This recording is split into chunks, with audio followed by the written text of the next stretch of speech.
महाराष्ट्राचे मुख्यमंत्री कोण व्हावा मराठा समाजाला काय वाटतं? महाराष्ट्राचा मुख्यमंत्री कोण व्हावा हा निर्णय त्या पक्षांनी त्यांच्या सोयीप्रमाणे घ्यावा.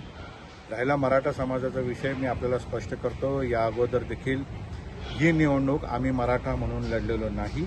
ही निवडणूक आम्ही मतदार म्हणून याच्यामध्ये सहभाग नोंदवलेला आहे. माझा प्रश्न असा आहे की जो समाज 32% लोकसंख्येमध्ये आहे त्याला सोडून निवडणूक होऊ शकते का? तर होऊ शकत नाही. त्यामुळे समाजाने योग्य उमेदवाराला मतदान त्या ठिकाणी केलेलं आहे. आपण जो मला प्रश्न विचारला की मराठा समाजाची भूमिका काय, आमची भूमिका असण्याचं काही कारणच नाही.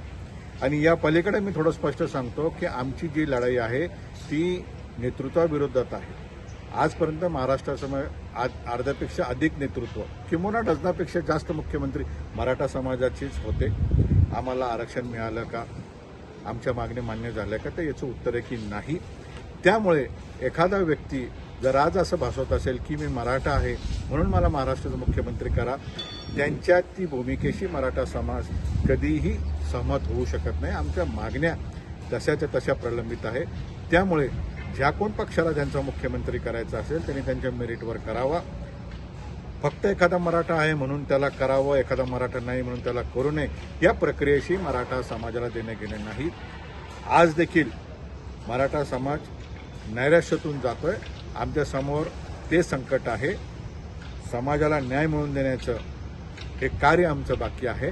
आणि जे कोणाचं सरकार येईल त्या सरकारच्या विरोधात, त्या सरकारच्या समोर लढण्याची मराठा समाजाची तयारी आहे, होती आणि राहील. त्यामुळे मराठाच मुख्यमंत्री व्हावा याच्याशी आमचा संबंध नाही.